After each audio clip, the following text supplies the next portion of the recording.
भैया के लेके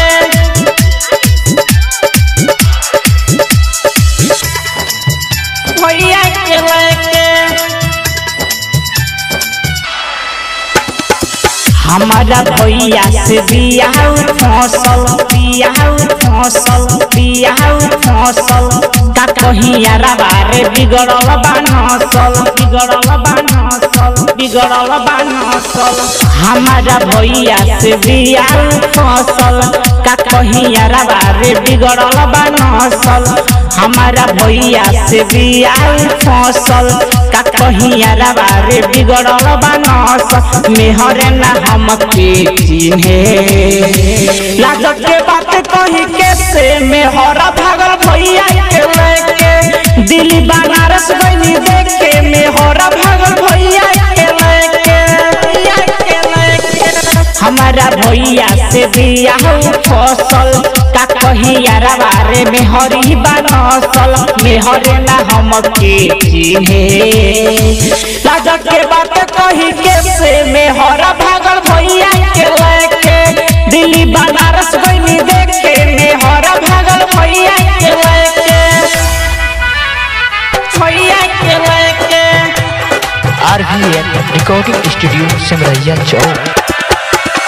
भैया के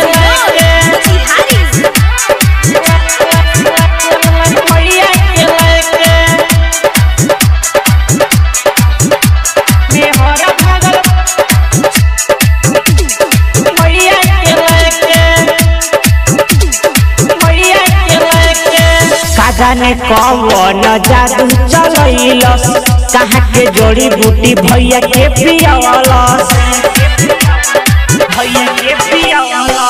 का जाने कौन जादू चलैलस कहाँ के जोड़ी बूटी भैया के पियावलस हमरा के रोज हो गहरिया रे रोज निकल जाले भैया के राह हमरो अलग नहीं के लागत के बात कही के से मेहरा भागल भैया के लेके दिल्ली बनारस गइनी देखे मेहरा भागल भैया के लेके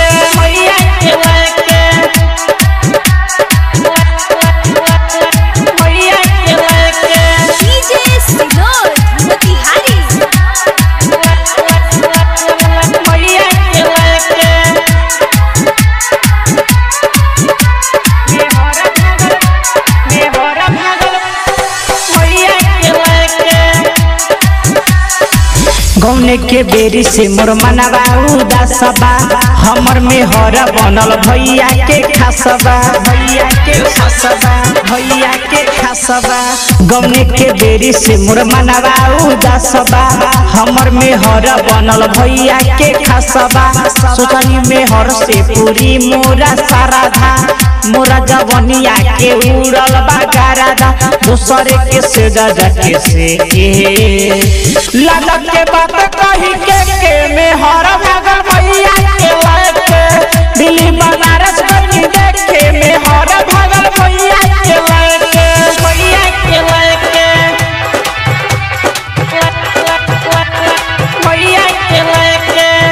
RVN रिकॉर्डिंग स्टूडियो सिमरैया चौक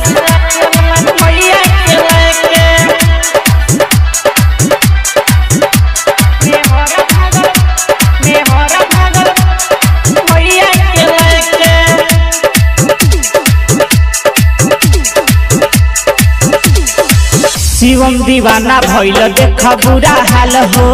रसन धर्मेंद्र कहे कर जन बावाल हो शिवम दीवाना भइल देख बुरा हाल हो रसन धर्मेंद्र कहे कर जन बावाल हो कहिले के तनाल डीजे विकास हो सुल्तान के शादी हो के फूट गइल भाग हो अलग में अलग ना थे लागत के बात कही के मेहरा भागल भैया के लेके दिल्ली बनारस गइनी देखे मेहरा भागल भैया के लेके हमारा भैया से बियाह फसल का कही यारा बारे मेहरी बनसल मेहरे ना हम के चिन्हे लागत के बात कही के से मेहरा भागल